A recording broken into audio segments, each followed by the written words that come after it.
নমস্কার, good evening. আমি ইলমাস সৈয়দ, আপনারা দেখছেন গ্রাউন্ড রিপোর্ট। আজকে গ্রাউন্ড রিপোর্টে তিনটি মাত্র সংখ্যা। প্রথমে 102 102 সংখ্যাটা ভালো করে মনে রেখে নিন, মনে করে নিন, কারণ এই 102 বিপদে আপনার প্রাণ বাঁচাবে। বাড়িতে কেউ হঠাৎ করে গুরুতরভাবে অসুস্থ হয়ে পড়ল, সঙ্গে সঙ্গে হাসপাতাল নিয়ে যেতে হবে। ফোন বার করে আপনি এই সংখ্যাটাই ডায়াল করবেন, 102। এটা অ্যাম্বুলেন্স পরিষেবার সরকারি সাহায্য কিংবা হেল্পলাইন নাম্বার। 102 অ্যাম্বুলেন্স পরিষেবা হলো সরকার চালিত একটি জরুরি পরিষেবা। আর এই পরিষেবা প্রাথমিকভাবে গর্ভবতী মহিলা, নবজাতক এবং শিশুদের পরিবহন প্রদানের ওপর দৃষ্টি নিবন্ধন করে। এটির লক্ষ্য একটাই, স্বাস্থ্যসেবা সুবিধাগুলিকে সময় মতো অ্যাক্সেস নিশ্চিত করা, বিশেষ করে মা ও শিশুর স্বাস্থ্যের প্রয়োজনের জন্য। শহর ও গ্রামীণ উভয় ক্ষেত্রেই সামগ্রিকভাবে এই স্বাস্থ্যসেবা ব্যবহার দক্ষতা এবং অ্যাক্সেস বৃদ্ধি করা। রোগী পরিবহনের জন্য হাসপাতাল এবং স্বাস্থ্যকেন্দ্রগুলির সঙ্গে সমন্বয় করে এই 102 অ্যাম্বুলেন্স পরিষেবা। পরিবারগুলির ওপর কোনো আর্থিক বোঝা যাতে না চাপে, তার জন্য বিনামূল্যে পরিবহন পরিষেবা প্রদান করা হয় সরকারের পক্ষ থেকে। মানুষের যেমন সময় মতো শারীরিক পরীক্ষার প্রয়োজন, ঠিক তেমনই অত্যন্ত প্রয়োজন এই অ্যাম্বুলেন্সগুলির ফিট থাকা, অর্থাৎ এই অ্যাম্বুলেন্স গাড়িগুলোর ফিট সার্টিফিকেট থাকা। চলুন তাহলে একটু মালদা থেকে ঘুরে আসি, কারণ মালদায় এই সরকার চালিত 102 অ্যাম্বুলেন্সগুলির অবস্থা কেমন। গ্রাউন্ড রিপোর্ট বলছে জরাজীর্ণ অবস্থা। অর্ধেক গাড়ির ফিটনেস সার্টিফিকেট নেই, যেগুলোর ফিটনেস সার্টিফিকেট আছে তার বৈধ লাইসেন্স নেই, ইন্স্যুরেন্স ফেল। মালদার ground report, take a look. 102 ambulance পরিষেবা হচ্ছে সরকার চালিত একটি জরুরি পরিষেবা। আজ আমরা গ্রাউন্ড রিপোর্টে মালদাহ থেকে এই 102 অ্যাম্বুলেন্স পরিষেবা নিয়ে একাধিক বিষয় তুলে ধরব। আপনারা জানেন যে এই যে 102 অ্যাম্বুলেন্স পরিষেবা, অর্থাৎ 102 হচ্ছে একটি টোল ফ্রি নাম্বার, এবং সরকার চালিত এই 102 অ্যাম্বুলেন্স পরিষেবা মূলত দেওয়া হয়ে থাকে, এবং বিনামূল্যে সরকারি পরিষেবা দেওয়া হয় গর্ভবতী মহিলা এবং শিশুদের। মালদা জেলায় কতগুলো এই 102 অ্যাম্বুলেন্স রয়েছে তা যেমন আমরা আজকে গ্রাউন্ড রিপোর্টে তুলে ধরবো, তার সঙ্গে আপনাদের দেখাবো যে এই যে অ্যাম্বুলেন্সগুলির, সেই অ্যাম্বুলেন্সগুলির বয়স কত, এবং তার সঙ্গে আমরা তুলে ধরার চেষ্টা করব এই সমস্ত অ্যাম্বুলেন্সগুলির ফিটনেস কি আদৌ রয়েছে, পলিউশন রয়েছে। এই সমস্ত বিষয়ে আজকে আমরা গ্রাউন্ড রিপোর্টে সরাসরি মালদা থেকে তুলে ধরবো। চলুন দেখি। এটা স্যার আমরা হায়ার উপরে ইয়ে আছে, ওরাই দেখে এটা। কারা দেখে? আমাদের অফিসের স্টাফরা আছে, তারা ওনারা দেখে এটা। বলছিলাম এই যে শিশুদের নিয়ে আসছেন বা মায়েদের নিয়ে আসছেন, সেখানে গাড়িরও তো অনেক বয়স, সেখানে দুর্ঘটনাও তো একটা ঘটতে পারে। সেটা তো রাস্তা রাস্তা চলতে ফিরতে ওটা হতেই পারে, এটা তো বলা যায় না, এটা অ্যাক্সিডেন্টের কথা, তাই না? এমন কোনো ব্যাপার নেই, আমাদের সব গাড়ির ইন্স্যুরেন্স এবং ধোঁয়ার কাগজ সময় মতো করে নেওয়া হয়। এরকম কোনো গাড়ির নেই যে ফেল আছে, আমার আপাতত জানা নেই, আর আশা করি নেই, সবগুলোই করা আছে। গ্রিন হেলথ সার্ভিসেস শুনেছেন? গ্রিন হেলথ সার্ভিসেস এই সংস্থার অধীনেই মালদায় মোট 33টি অ্যাম্বুলেন্স চলে। তার মধ্যে মালদা মেডিকেল কলেজ হাসপাতালে রয়েছে 8টি অ্যাম্বুলেন্স। 102 বা 102 নম্বরে ডায়াল করে এই অ্যাম্বুলেন্সগুলোতে মূলত একজন করে চালক, একজন করে সহকারী থাকেন, যিনি রোগীদের দেখাশোনা করেন। চালকদের অভিযোগ, 8 ঘন্টার পরিবর্তে তাদের 12 ঘন্টা ডিউটি করানো হয়। গর্ভবতী মা এবং শিশুদের নিয়ে আসার জন্য তাদের নির্ধারিত সময় বেঁধে দেওয়া হয়। 1 কিলোমিটার যেতে তাদের 2 মিনিট সময় দেওয়া হয়। সেখানে দাঁড়িয়ে এই অ্যাম্বুলেন্সগুলির পলিউশন সার্টিফিকেট থাকলেও অধিকাংশ গাড়ির চাকা প্রায় নষ্ট হতে বসেছে। নিয়ম অনুযায়ী 80,000 কিলোমিটার চলার পর সেই গাড়ির চাকা আর ব্যবহার করা যায় না। কিন্তু মালদায় এই 102 অ্যাম্বুলেন্স গাড়ির চাকাগুলির বয়স কোনোটা 90,000 কিলোমিটার পার করে গেছে, কোনোটা 1 লাখ কিলোমিটার কাল পড়ে গেছে। সমস্যা হলো, গাড়ির চাকা ঠিক না থাকলে অ্যাক্সিডেন্ট হওয়ার প্রবণতা বাড়ে।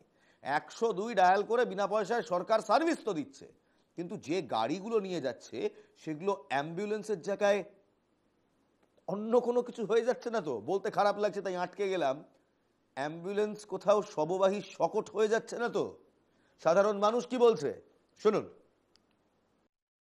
অনেক অনেক গাড়ি দেখছি রাস্তায় টায়ার খারাপ হয়, কোনো সময় পাংচার হয়, কিন্তু ওসব বাচ্চাগুলো ও ডেলিভারিগুলো আবার বলে, তখন বলে কি আপনি আরেকটা গাড়ি করে নেন, কিন্তু সেই সময় ও গাড়ি তো পাওয়া যাচ্ছে না আর্জেন্টে, সেই সময় তখন ওই বাচ্চাগুলো বা ও ডেলিভারিগুলো কি করবে? বলছেন ওটা মাতৃমার আন্ডারে পড়ে। মাতৃমার যে ডেলিভারি পেশেন্ট যারা তাদেরকে নেওয়া দেওয়া করে এই গাড়ির মাধ্যমে। কিন্তু এই গাড়িতে বেশিরভাগ গাড়িরই চাকা মোটামুটি নষ্টের দিকে। তো সেটা একটা স্বাভাবিক দুর্ঘটনা ঘটার সম্ভাবনা রয়েছে, কিন্তু এটা তো সরকার দ্বারা পরিচালিত হচ্ছে, তো সরকার তো ডিরেক্ট করছে না, একটা এজেন্সিকে দিয়ে দিয়েছে। তো এটা যদি এজেন্সিকে যেমন দিচ্ছে এজেন্সির মতনই কাজ করবে। যদি এটা লোকাল যারা ঠিকাদার আছে বা যারা কাজ করছে তাদেরকে দিয়ে পরিচালিত যেমন হয় তেমন যদি করে তাহলে ভালো হবে। আর এজেন্সিকে দিয়ে করলে এরকম এজেন্সির দ্বারাই যেরকম হয় প্রত্যেকটা জায়গায় এজেন্সির মাধ্যমে করলে কি হয়, এজেন্সির মাধ্যমে করলে এজেন্সির মতনই করবে, কারণ এজেন্সি বিল পাবে না, এই পাবে না ওই পাবে না, এজেন্সি বিভিন্ন প্রুফ দেখাবে। গ্রিন হেলথ সার্ভিসেস এই সংস্থার অধীনেই রয়েছে মালদহের এই ৩৩টি অ্যাম্বুলেন্স। আমরা এতক্ষণ আপনাদের দেখাচ্ছিলাম বা তুলে ধরলাম যে এই সমস্ত অ্যাম্বুলেন্সের ফিটনেস কি রয়েছে, পলিউশন কি রয়েছে, ইন্স্যুরেন্স কি রয়েছে। সার্বিকভাবে যদি আমরা বলি আপনাদের, তাহলে এই সমস্ত ১০২ অ্যাম্বুলেন্সগুলির সমস্ত কিছুই কিন্তু ঠিক রয়েছে সার্বিকভাবে, এক কথায় তারা পাস। কিন্তু আমরা অন্যদিকে যেটা আমাদের নজরে এলো বা যেটা অভিযোগ উঠছে, যে এই সমস্ত ১০২ অ্যাম্বুলেন্সগুলির বেশিরভাগই হচ্ছে যে চাকা, সেই চাকা কিন্তু নষ্ট হয়ে গেছে। আবার দেখা যাচ্ছে অন্যদিকে যে বেশিরভাগ অ্যাম্বুলেন্সেরই কিন্তু সাইলেন্সার পাইপ নেই। ফলে যেটা আরো একটা অভিযোগ উঠছে বা তথ্য উঠে আসছে, যে ১০২ হচ্ছে একটি জরুরি ভিত্তিক পরিষেবা, যে পরিষেবা মূলত গর্ভবতী মায়েদের এবং শিশুদের দেওয়া হয়ে থাকে। সেই ক্ষেত্রে এই রকম বিপজ্জনক গাড়ির চাকা নিয়ে মাঝ রাস্তায় যদি ছুটে বেড়ায় এই সমস্ত ১০২ অ্যাম্বুলেন্স, তাহলে তো মাঝ রাস্তায় যে কোনো মুহূর্তে দুর্ঘটনা ঘটতে পারে। এই বিষয়ে এখন যে সংস্থার অধীনে এই সমস্ত অ্যাম্বুলেন্সগুলি রয়েছে তারা কি ব্যবস্থা গ্রহণ করে, সেটা কিন্তু একটা দেখার বিষয়। মালদা থেকে সুমিত ঘোষের রিপোর্ট, এনকেটিভি বাংলা। দেখুন, সাধারণত আমি আপনি যদি fitness certificate fail, pollution certificate fail কিংবা ইন্স্যুরেন্স ফেল গাড়ি নিয়ে বেরোই, পুলিশ আপনাকে ধরবে, আমাকেও ধরবে, একটা চালান কাটবে, রীতিমতো ফাইন ধরতে হবে। কিন্তু সমস্যা হচ্ছে আলিপুরদুয়ারে যদি আপনি চোখ রাখেন কিংবা মালদা কিংবা এই রাজ্যের বিভিন্ন জেলায় দেখবেন একাধিক এই অ্যাম্বুলেন্সগুলোর ট্যাক্স, ইন্স্যুরেন্স এবং পলিউশন সার্টিফিকেট সব ফেল, কিন্তু পুলিশ এদের ধরে না। আগেকার দিনে রাজারা যখন আইন বানাতেন তখন রাজারা আইন ভাঙলে তাদের সাজা হতো না, তাদের ট্যাক্স দিতে হতো না, তাদের ফাইন দিতে হতো না। তবে গণতন্ত্রে আইন যে বানাক আর যেই আইনের রক্ষক হোক, সেও যদি আইন ভাঙে আইনের আওতায় পড়ে, ঠিক যেমন আমি আপনি আইনের আওতায় পড়ি। তবে এই অ্যাম্বুলেন্সগুলো পড়ে না। এর ট্যাক্স কিংবা রোড ট্যাক্স কিংবা এর পলিউশন ফেল থাকলেও এর বিরুদ্ধে কোনো চালান কাটা হয় না। আর যদি চালান কাটাও হয় সেই টাকা কে দেবে? সরকার। সরকার দিচ্ছে সেই টাকা, আপনি কোনোদিন জানতে পারবেন না। আলিপুরদুয়ারে অনেক ক্ষেত্রে দেখা যাচ্ছে এই অ্যাম্বুলেন্সগুলোর এই সমস্যা রয়েছে, চাকার অবস্থাও ঠিক মালদার মতোই খারাপ হয়ে গিয়েছে, কিন্তু তারা রাস্তায় বহাল তবিয়তে চলছে। জেলা হাসপাতাল কর্তৃপক্ষ থেকে শুরু করে মোটর ভেহিকলস বিভাগ, কারো কোনো হেলদোল নেই। অভিযোগ উঠছে যে সাধারণ মানুষ তারা এটা নিয়ে কমপ্লেন করছে, তারা বলছে যে অ্যাম্বুলেন্সে করে আমাদের নিয়ে যাওয়া হচ্ছে সেগুলোর একটাও ঠিক নয়। সূত্র মারফত আমরা জানতে পাচ্ছি ১০২ নম্বরে মোট ৬টি অ্যাম্বুলেন্স এই জেলা হাসপাতালে চলে। সরকারিভাবে ২৫টি অ্যাম্বুলেন্স চালানো হয় জেলা হাসপাতালের তত্ত্বাবধানে। জেলা হাসপাতালে শুধুমাত্র মা ও শিশুদের জন্য এই অ্যাম্বুলেন্স পরিষেবা রয়েছে, সাধারণ অসুস্থ ব্যক্তিদের জন্য কোনো অ্যাম্বুলেন্সের পরিষেবা নেই। অর্থাৎ আপনার বাড়ির বৃদ্ধ কারো যদি হঠাৎ করে হার্ট অ্যাটাক হয়, সেরিব্রাল অ্যাটাক হয় কিংবা কোনো রকম গুরুতর অসুখ হয়, আপনি এই পরিষেবা পাবেন না। তাই স্বাভাবিকভাবেই ভোগান্তির শিকার হচ্ছে সাধারণ মানুষ। যদিও এখানেই টুইস্ট, অ্যাম্বুলেন্স চালক থেকে শুরু করে জেলা হাসপাতালের সুপার, এরা সবাই স্পষ্টভাবে একটাই কথা বলছে, সব অ্যাম্বুলেন্সের কাগজ আছে, পরিষেবা সব ঠিক, কোথাও কোনো সমস্যা নেই। এত সহজভাবে স্পষ্টভাবে এরা কিভাবে মিথ্যে কথা বলে, এখন এটাই প্রশ্ন। দেখুন, ৬ বছর রানিং। এবং গাড়িগুলো সব কিছু কি ঠিকঠাকই রয়েছে? হ্যাঁ, গাড়িগুলো আপাতত ঠিকঠাক আছে। আচ্ছা, এবং সেক্ষেত্রে কোনো সমস্যা হচ্ছে না? না না না, সমস্যার মধ্যে গেলে আমাদের যে স্যালারিটা অল্প কম আছে, এইটাও মানে সমস্যা। আচ্ছা, বলছি যে আপনাদের এই যে গাড়িগুলো অনেক ক্ষেত্রে কি কোনো রাস্তাঘাটে কি ডিস্টার্ব দিচ্ছে, এরকম কোনো কিছু হচ্ছে কি? না না, আমাদের যদি কোনো গাড়ির ডিস্টার্ব হয় বা অক্সিজেন পেশেন্ট নিয়ে যদি কোনো ডিস্টার্ব হয়, পরবর্তী আমরা স্যারকে ফোন করলে ওইখান থেকেই গাড়ি দেয়, যেহেতু পুরো ওয়েস্ট বেঙ্গলে গাড়িটা চলে, সেজন্য কোনো অসুবিধা হয় না। মোট কটি গাড়ি আছে এখানে আপনাদের জেলা হাসপাতালে? আমাদের জেলা হাসপাতালে এখানে 4টা আছে, 5টা গাড়ি আছে। একটা গাড়ি নষ্ট হ্যাঁ, আমরা চাইছি যেন ঠিক থাকে, রেজিস্ট্রেশন তাহলে রুগীদের সুবিধা হবে। আচ্ছা, হুম যেখানে গাড়িগুলোরই ঠিকঠাক নেই হুম সেক্ষেত্রে রুগীদের এক প্রকার তো মানে চিন্তা হয় নাকি? হ্যাঁ ওদের যেগুলো হচ্ছে গিয়ে ফিটনেস নেই সেগুলো চেঞ্জ করার জন্য আমার কাছে অ্যাপ্লিকেশন এসছে অনেকগুলো। ওদের 2টো গাড়ি চেঞ্জও হয়েছে। অ্যাকচুয়ালি ওদের যতদিন ফিটনেস থাকার কথা, আরটিও থেকেই ওদের সঙ্গে মিটিং করেছিল, মিটিং করে ওদের যাদের যাদের ডিফেক্ট ছিল সেগুলো বেশিরভাগই সারাই করে ফেলেছে আর কি। আচ্ছা, তাহলে রেজিস্ট্রেশন ফেলিওরগুলো ওরা সেগুলো চেঞ্জ করা, ওদেরকে অ্যাপ্লাই করা, এগুলো করেছে সবাই। এই মুহূর্তে স্যার কোনো কি গাড়ি আছে এরকম যে? না, আমার কাছে তো আর অ্যাপ্লিকেশন আসেনি। মানে যাদের যাদের ফেলিওর ছিল বা এরকম ছিল তারা হচ্ছে অ্যাপ্লিকেশন দিয়ে আমার কাছ থেকে ফরওয়ার্ড করে নিয়ে গেছে আর কি। দেখুন, তাও মালদা এবং আলিপুরদুয়ারে কয়েকটা অ্যাম্বুলেন্স তো দেখতে পেলেন। এই মাতৃযান পরিষেবা প্রদানকারী 102 নম্বরের যে অ্যাম্বুলেন্স আছে, বোলপুর মহকুমা হাসপাতালে সেই অ্যাম্বুলেন্সই নেই। তাও তো মালদায় আলিপুরদুয়ারে কয়েকটা অ্যাম্বুলেন্স আছে, বোলপুরে নেই, অ্যাম্বুলেন্সই নেই। সেই কারণে রোগীদের হাসপাতালের বাইরে যেসব প্রাইভেট অ্যাম্বুলেন্স, এই যে মিনি ভ্যানগুলো দাঁড়িয়ে থাকে, এগুলোর ওপর ভরসা করতে হয়। জানা যাচ্ছে 102 নম্বর পরিষেবার যে অ্যাম্বুলেন্স রয়েছে অধিকাংশ ক্ষেত্রেই তারা হয় আসে না, আর না হলে আসতে প্রচণ্ড দেরি করে। মানে আপনি ফোন করলেন এখন, অ্যাম্বুলেন্স আসলো 5 ঘন্টা পর। এই কারণেই বাধ্য হয়ে রোগীর পরিজনেরা বেসরকারি পরিষেবা নিতে বাধ্য হচ্ছেন। অন্যদিকে বোলপুর মহকুমা হাসপাতালের অ্যাম্বুলেন্স চালকরা, মানে যারা সরকারিভাবে অ্যাম্বুলেন্স চালান, তারা বলছেন যে সরকারি ভাউচার নিয়ে মাতৃযান প্রকল্পের পরিষেবা তারা দেন। তাদের অভিযোগ রয়েছে কিলোমিটার পিছু 8 টাকা তাদের দেওয়া হয়। ঠিক আছে, 8 টাকা দেওয়া হয়, তাদের একটু সমস্যা রয়েছে, 8 টাকাটা যদি 10 টাকা হয় ভালো হতো। কিন্তু তাদের পরবর্তী অভিযোগ আরও গুরুতর। এই 8 টাকা পার কিলোমিটারের বিল বহু দিন ধরে বকেয়া পড়ে রয়েছে। সেই কারণেই বোলপুর মহকুমা হাসপাতালের মাতৃযান পরিষেবা ঠিকমতো পাওয়া যায় না। হাসপাতাল চত্বরে কোথাও, গোটা হাসপাতাল চত্বর ঘুরে এলাম আমরা, কোথাও একটা 102 অ্যাম্বুলেন্সের দেখা মিলল না, দেখতেই পেলাম না। দেখুন, 8 কিলোমিটার চালাতে পারছি না আমরা। 102 ওরা পরিষেবা দিতে পারছে না বলতে কি, আমার বোলপুর সাব ডিভিশনে যেটা একটা পেশেন্ট তুলে না, তা ওর গাড়িটা আসে সিউড়ি থেকে। এবার ওই পেশেন্টটা, ওদের গাড়ি আসতে 2 ঘন্টা টাইম লাগে, আর আমরা এখান থেকে নিয়ে চলে আসি আপনার আধ ঘন্টার মধ্যে। হ্যাঁ, আমরা ঠিক মতো পাই। আমরা 102-এ ফোন করলে পরে আমরা কিছুক্ষণ সময় লাগে, এখান থেকে আসে যাচ্ছি কি 10 মিনিট আধ ঘন্টা সময় লাগে, সেই সময় মতো চলে আসে গাড়ি। 102 নম্বরে ফোন করলে বলে যে আপনি 10 মিনিট ওয়েট করুন। আমরা হ্যাঁ করছি। কি আধ ঘন্টা অপেক্ষা করতে পারবেন? হ্যাঁ পারবো। ঠিক আছে, আধ ঘন্টার মধ্যে গাড়ি চলে যাবে। সরকারি যে পরিষেবাটা আমরা 102-এ পাই, সেটা আমরা বেশিরভাগ টাইম সেক্ষেত্রে পাই না। তো আমরা কালকে একবার ট্রাই করেছিলাম, তো তারা বললো টাইম লাগবে। এবার যদি emergency, in case of emergency হয়, তাহলে তো আমাদের যতটা ফাস্ট পসিবল ততটা তো ওরা সার্ভিস দেয় না। সেই জন্য আমরা বাধ্য হয়ে এখানে যে বেসরকারি অ্যাম্বুলেন্স বা বেসরকারি গাড়ি যেগুলো থাকে সেগুলোই আমরা নিতে বাধ্য হই। আচ্ছা, এবার আসুন আমরা একটু রামপুরহাটে যাই।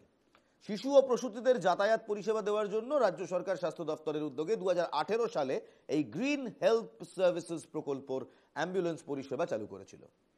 সেই সময় বীরভূরের রামপুরহাট হাসপাতাল ছিল সুপার স্পেশালিটি হাসপাতাল। সেই পরিকাঠামো মতো সেই সময় হাসপাতালে গ্রিন হেলথ সার্ভিসেস প্রকল্পে 7টি অ্যাম্বুলেন্স দেওয়া হয়েছিল।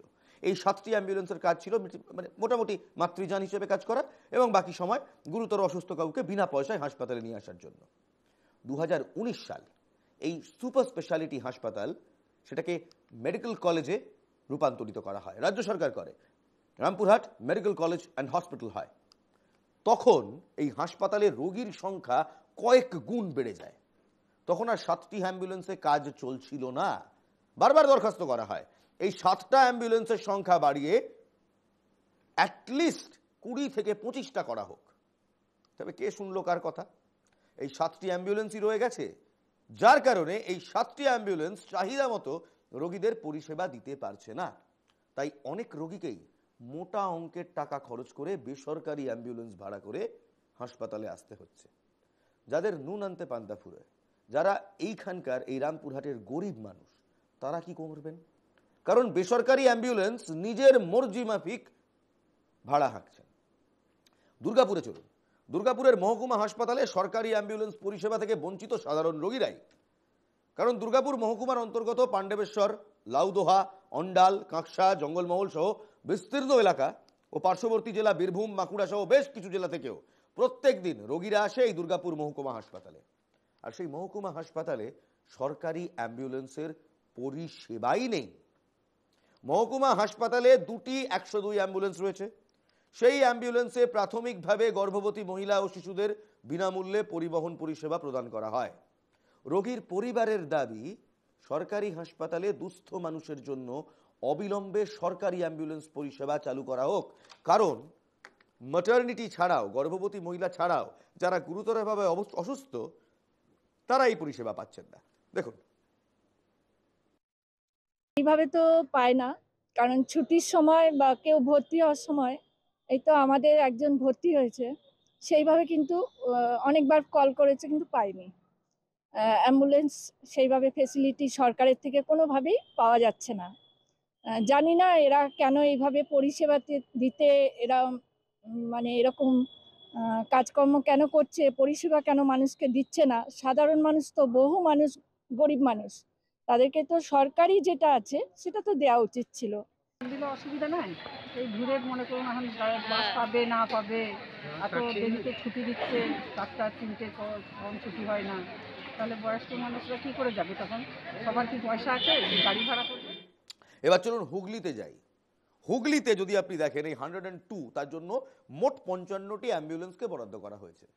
তার মধ্যে 54টি অ্যাম্বুলেন্স সচল রয়েছে এবং সেখানকার সবাই বলছে, সেখানকার সমস্ত যারা আধিকারিকরা বলছে যে হ্যাঁ, সবকটার ফিটনেস সার্টিফিকেট আছে, সবকটার পিইউসি কন্ট্রোল আছে, সবকটা একদম ফিট গাড়ি। আদতে আমরা দেখতে পাচ্ছি এই 54টির মধ্যে অর্ধেক গাড়ির নাম্বার প্লেট নেই, নাম্বার প্লেট জাস্ট হাওয়া। কিছু কিছু গাড়ির নাম্বার প্লেট রয়েছে এবং ম্যাক্সিমাম গাড়ির কোনো রকম টায়ারের তত্ত্বাবধান নেই। এই দেখুন, টায়ারের ছবি দেখাচ্ছি, গোটা টায়ার ঘষে গেছে। দেখুন, অ্যাম্বুলেন্স দাঁড়িয়ে আছে নাম্বার প্লেট ছাড়া, কোনো নাম্বার প্লেট নেই অ্যাম্বুলেন্সে। যখন এইটা নিয়ে আধিকারিকদের কাছে আমরা প্রশ্ন তুলি যে কেন এরকম অবস্থা কেন, তারা বলেন না না, আমাদের কিছু বলার নেই, যা বলবে স্বাস্থ্য দফতর বলবে। শুনুন, এই 9151 গাড়িটার ফিটনেস ফেল আছে, ট্যাক্স ফেল আছে, ইন্স্যুরেন্স ফেল আছে গাড়িটার, তুমি কি জানো? সব তো আমাদের কমপ্লিট করা আছে, এগুলো সেন্ড হলো, কিন্তু আরটিওর যে অ্যাপস আছে সেখানে অ্যাপসে সবকিছু ফেল দেখাচ্ছে না, এমনকি ফিটনেস গাড়িটার ফেল দেখাচ্ছে। তুমি তো গাড়ির ড্রাইভার, তোমার কি এটা জানা আছে বিষয়টি? ফিটনেস রিসেন্ট হলো এই দুদিন। 102টা আমাদের স্টেট থেকে ঠিক করে, তো এটা স্টেটের সঙ্গে মৌখ হয়ে চুক্তি হয়েছে, এটা স্টেটের ওনারা এটা এই বিষয়টা দেখেন। এটা আমাদের ডিস্ট্রিক্ট লেভেলে আমরা কিছু এই মুহূর্তে করার মতন জায়গায় নেই। যদি স্পেসিফিক কিছু আমাদের কারোর এগেন্সে কোনো অ্যালিগেশন আছে, আমরা সেটা পাঠিয়ে দেবো আর কি। আচ্ছা, এই যে মানে নির্দিষ্টভাবে মানে দেখুন রেজিস্ট্রেশন নেই, এগুলো কি আপনাদের হাতে পড়বে না? না, এটা তো একটা মৌ করে করা হয়, কোনো একটা সমস্যাটা দেওয়া হয়েছে, এটা সারা পশ্চিমবঙ্গে। এবার আসি আমরা জলপাইগুড়ির দিকে। কারণ জলপাইগুড়ি মহকুমা হাসপাতালে এই সার্ভিস চলে, কিন্তু সেই অ্যাম্বুলেন্সের না রয়েছে বিমা, না রয়েছে পলিউশন, না রয়েছে ফিটনেসের কোনো কাগজপত্র। অভিযোগ, এইভাবেই দিনের পর দিন চলে আসছে গাড়িগুলি। রোগীর পরিবার অ্যাম্বুলেন্স নিয়ে অভিযোগ করলেও চালকরা এই ব্যাপারে মুখ খুলতে কোনো রকমভাবে এগিয়ে আসছেন না। জলপাইগুড়ি জেলা হাসপাতালের এমএসভিপি ডক্টর কল্যাণ খান ক্যামেরার সামনে কিছু না বলতে চাইলেও পরবর্তীতে তিনি জানিয়েছেন হাসপাতালের পক্ষে সমস্ত কিছু বিষয় খতিয়ে দেখা সম্ভব নয়, তবে অ্যাম্বুলেন্স সংক্রান্ত বিষয়ে দেখা উচিত। ট্রান্সপোর্ট ডিপার্টমেন্ট ও আরটিওকে এই বিষয়ে দেখতে হবে। এ বলে ওর দোষ, ও বলে এর দোষ, উদরপিণ্ডি বুদর ঘাড়ে। দেখুন,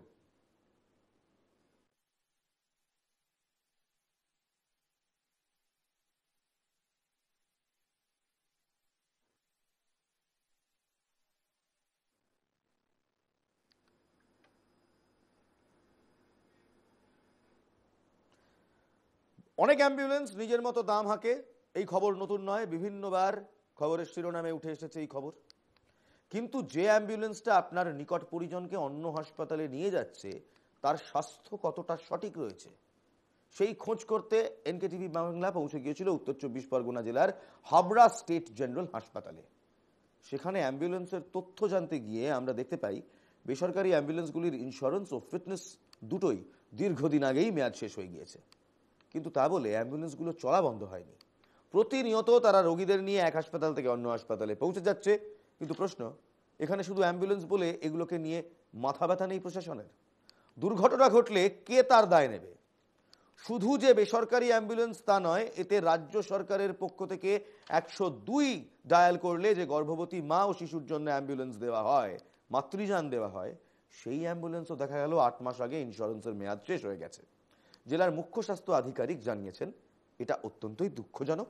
অবিলম্বে সমস্ত হাসপাতাল সুপার ও বিএমওইচদের নির্দেশ দেওয়া হচ্ছে কোন কোন অ্যাম্বুলেন্স তাদের কাছে আছে সেই গাড়িগুলির সঠিক তথ্য ও সঠিক কাগজপত্র জমা করার জন্য আরটিওতে। তারপর এই বিষয়টা খতিয়ে দেখা হবে। কেন আমরা গিয়ে বলবো তারপর আপনারা করবেন? তার আগে করা যায় না? দেখুন, কিন্তু এগুলো অ্যাপসে তো দেখাচ্ছে, আরটিও থেকে দেখাচ্ছে, তো এগুলো কিছু নেই, না ইন্স্যুরেন্স না ফিটনেস।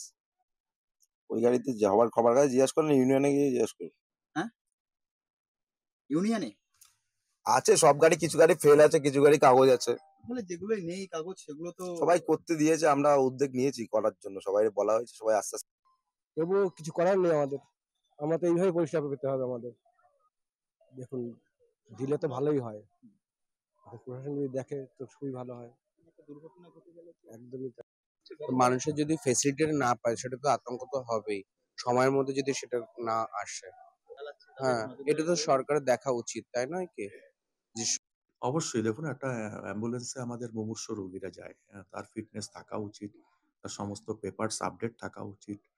আমি ডেফিনেটলি যখন আপনাদের মাধ্যমে জানতে পারলাম, আমি নিজেও খোঁজখবর নিয়ে দেখবো, আমি সুপার সাহেবকে কথা বলবো যাতে এ সমস্ত প্রাইভেট অ্যাম্বুলেন্স গুলো ওখানে থাকে, তাদের ফিটনেস এর উপর যেন নজর দেয়। অ্যাম্বুলেন্স গুলো রয়েছে, দেখা যাচ্ছে সরকারি অ্যাম্বুলেন্সের ক্ষেত্রে ইন্স্যুরেন্স নেই, আর বেসরকারি যে অ্যাম্বুলেন্স গুলো রয়েছে তার ফিটনেসও নেই, ইন্স্যুরেন্সও নেই। ফলে এই সাধারণ মানুষ বা রোগীদেরকে নিয়ে যায়, কিন্তু সেই গাড়িগুলোই একেবারে আশঙ্কাজনক অবস্থায় বা আতঙ্কিত হয়ে রয়েছে। কি ভাবছেন সাধারণ মানুষ হিসেবে বা রোগী যাত্রী? সাধারণত একটু তো অসুবিধা হবে এরকম থাকলে, আর এমনি ব্যবস্থা একদম খারাপ না এখানে। আমরা এসেছিলাম একটা এমার্জেন্সি পেশেন্ট নিয়ে, তা চিকিৎসাও ঠিকই আছে, অসুবিধা হয়নি খুব একটা। এটা তো সাধারণ পরিষেবার কথা বাদই দিন, যেহেতু মাকে এবং বাচ্চাকে নিয়ে যায়, সেই গাড়িটার যদি সঠিক ফিটনেস না থাকে, সেই গাড়িটা যদি দুর্ঘটনার মধ্যে পড়ে, তাহলে তো আপাত দৃষ্টিতে সুস্থ মানুষ আরো বেশি অসুস্থ হয়ে পড়বে। আমাদের একটা দায়িত্ব থেকেই যাচ্ছে, সেটা আমরা অস্বীকার করতে পারি না। আর 102 এর ক্ষেত্রে আমরা ওই যে যদিও স্বাস্থ্য ভবনের সাথে চুক্তি ইত্যাদি হয়, কিন্তু যেহেতু পরিষেবাটা আমাদের সাথে ট্যাগিং আছে, আমরা সুপারদেরকে এবং বিমলদেরকে রিকোয়েস্ট করবো যে ওদের কাছ থেকে যে সাম্প্রতিক যে কাগজপত্র যে আপডেট করা আছে তার একটা কপি জোগাড় করে আমাদের দিনে আমরা সেটাকে একবার এক্সামিন করতে পারি। নৈহাটিতে চলুন, সেখানে দুটি 102 জরুরি পরিষেবার অ্যাম্বুলেন্স রয়েছে। এই পরিষেবা সম্পূর্ণ বিনামূল্যে গর্ভবতী মহিলা ও শিশুদের দেওয়া হয়, অর্থাৎ মাতৃযান। এগুলো এই অ্যাম্বুলেন্সের প্রয়োজনীয় কাগজপত্র তো ফেল রয়েছে, তার সঙ্গে আরেকটা বড় সমস্যা রয়েছে। গাড়িগুলোর ছবি দেখাবো, দেখুন এক্ষুনি দেখতে পাবেন অধিকাংশ গাড়িগুলোই ভাঙাচোরা। এই দেখুন ভাঙাচোরা গাড়ি, বডিগুলোর কিচ্ছু নেই। এই গাড়িতে করে মাতৃযান হিসেবে এই গাড়িগুলি ব্যবহার করা হচ্ছে। ভাঙাচোরা গাড়িতে করে আগামী প্রজন্মকে পৃথিবীতে আনার প্রথম প্রচেষ্টা শুরু হয়। দেখুন, এই গাড়িটা 2 বছর আগে ফিটনেস সদ্য সিএফ হয়েছে, গাড়ি ফিটনেস একদম ঠিকঠাক আছে, মেডিকেল কিট ফিট সব আছে, যা যা পেশেন্টের সব ঠিক আছে, পেশেন্টের যা যা জরুরি মেডিকেলও সব কিটগুলোও আছে। খারাপ কিছু না, ওগুলো আর কি বডির কিছু সমস্যা আছে, সেগুলো হবে, কিন্তু টেকনিক্যালি গাড়ির কোনো সমস্যা নেই। আপনি জানিয়েছেন ওই বিষয়টা ঠিক করাটা? হ্যাঁ, এটা অবশ্যই জানানো হয়, আমাদের অবজারভেশনে থাকে। লালপাহাড়ির দেশে যাবি, রাঙামাটির দেশে যাবি, পুরুলিয়ার কথা বলছি, পুরুলিয়াতে যাবেন, সেখানে আপনি লালপাহাড় দেখবেন, রাঙামাটি দেখবেন, পলাশ দেখবেন, সব দেখবেন। 102 এর অ্যাম্বুলেন্স আর দেখবেন না। দেবেন মাহাতো গভর্নমেন্ট মেডিকেল কলেজ হাসপাতালে এখন প্রশ্নের মুখে এই অ্যাম্বুলেন্স পরিষেবায়। কারণ মাতৃযান অ্যাম্বুলেন্স নিয়ে যাওয়া হচ্ছে 2 জন করে মা এবং সদ্যজাত শিশুকে। এটা নিয়ম নয়, একটা মাতৃযানে একটা পরিবারই যাবেন, একজন মাই যাবেন, 2 জন করে নিয়ে যাওয়া হচ্ছে। অ্যাম্বুলেন্সের বিল বকেয়া রয়েছে, তাই পরিষেবায় সমস্যা রয়েছে বলছেন চালক থেকে অ্যাম্বুলেন্সের মালিকরা। অন্যদিকে হাসপাতালের এমএসভিপি জানিয়েছেন কোনো বিলই বাকি নেই, বিল জমা দেয়নি তাই বকেয়া রয়েছে। মাতৃযানে একের বেশি দুজন নিলেই কড়া ব্যবস্থা নেওয়া হবে হুঁশিয়ারি দিচ্ছেন তিনি। প্রান্তিক পুরুলিয়ার দেবেন মাহাতো গভর্নমেন্ট মেডিকেল কলেজ হাসপাতালের অ্যাম্বুলেন্স পরিষেবার নির্ভরশীল সদর থেকে জেলার বহু মানুষ সকলেই চাইছেন এই সমস্যা কাটুক, অ্যাম্বুলেন্স পরিষেবা অবিলম্বে তার উন্নতি হোক। দেখুন, আমাদের 12-14 মাস হয়ে গেছে, এখনো পর্যন্ত আমরা বিল পাইনি। বিল না পাওয়া পর্যন্ত তো আমরা গাড়ি চালাতে পারছি না। তা পরিস্থিতি আমরা ওইরকমভাবে পরিষেবা দিয়ে যাচ্ছি। অতদিন তো পরিষেবা তো এরকম দেওয়া যাবে না, কি করে দিয়ে যাব? ঘরের জমি জায়গা বিক্রি কিনে কিনে আমরা কি পরিষেবা দেবো মানুষকে বলো? আমাদেরও তো পেট আছে, আমরা না করলে আমরা কি করে করবো? হ্যাঁ, এবারে তো আন্দোলন জায়গায় যাচ্ছ, মানবাজার যাচ্ছ, তো মানবাজার থেকে ফিরে আসতে গেলে তোমার সময় লেগে যাচ্ছে। তাহলে তো আর আসেনি, পেশেন্ট পাওয়া যাচ্ছে না, একবারে পেশেন্ট ছাড়ছে। ধরুন একবার ছাড়লো 10টার সময়, একবার ছাড়ছে 4টার সময়, তাহলে 4টার সময় আসতে গেলে পেশেন্ট পাওয়া যাচ্ছে না। একটা গাড়ি তো এই পেশেন্টের যেন অসুবিধা না হয়, আমরা এটাই চাই। একটা পেশেন্ট নেওয়া উচিত। হ্যাঁ, একটা পেশেন্ট একটা গাড়ি। বাচ্চা যবার দুধ খাবে, গাড়ি দাঁড় করে দুধ খাওয়াতে হবে। বাচ্চার অসুবিধা হলে মানবো না, পরিষ্কার কথা না। এটা নিয়ম বিরুদ্ধ, আপনারা আমার কাছে নির্দিষ্টভাবে জানান, আমিও ম্যাটারটা খোঁজ নিয়ে এখনই দেখে নিচ্ছি। বিল পাইনি মানে দুটো জিনিস, বিল পাইনি মানে বিল। আচ্ছা, আবার দক্ষিণ দিনাজপুর থেকে ঘুরে আসি চলুন, কারণ সেখানে অ্যাম্বুলেন্সের স্বাস্থ্য সংক্রান্ত কোনো তথ্য জেলা প্রশাসনের কাছে নেই। ভাবুন কাণ্ড, প্রশাসনই জানে না তার কোন অ্যাম্বুলেন্স ফিট আর কোন অ্যাম্বুলেন্স আনফিট। অধিকাংশ অ্যাম্বুলেন্স চলছে কোনো রকম বৈধ কাগজপত্র ও ফিটনেস সার্টিফিকেট ছাড়াই। অ্যাম্বুলেন্সের ধোঁয়া পরীক্ষা, ফিটনেস বা টায়ারের অবস্থা কি সে বিষয়ে কেউ দেখেনি, যার ফলে অত্যন্ত ভগ্নপ্রায় দশা নিয়ে ছুটছে স্বাস্থ্যে ব্যবহৃত অ্যাম্বুলেন্সগুলো। অবশ্য চালকরা বলছেন তাদের যে সংস্থা নিয়োগ করেছে সেই সংস্থাই এই সমস্ত কাগজপত্র রাখে। জেলার মুখ্য স্বাস্থ্য আধিকারিক জানিয়েছে বিষয়টি খতিয়ে দেখার প্রয়োজন রয়েছে। কবে দেখবেন দাদা? দেখুন,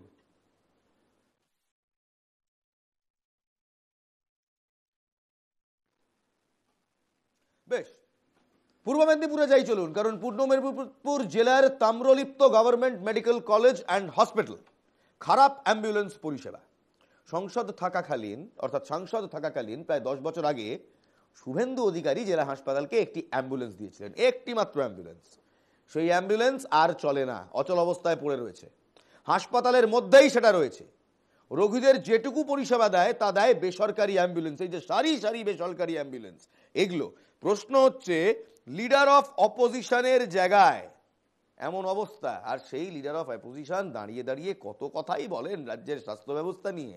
তার দেওয়া একমাত্র অ্যাম্বুলেন্সটা যেটা তিনি দান করেছিলেন সেটাই আর চলে না, কোনোদিন তিনি সেটার দিকেও চোখ রাখেননি। আর এই যতগুলো প্রাইভেট অ্যাম্বুলেন্স রয়েছে, এই প্রাইভেট অ্যাম্বুলেন্স নিজের মতো দর হাঁকায় রোগীদেরকে পরিষেবা দেয়। গরিব মানুষ পড়েছে ফাপড়ে।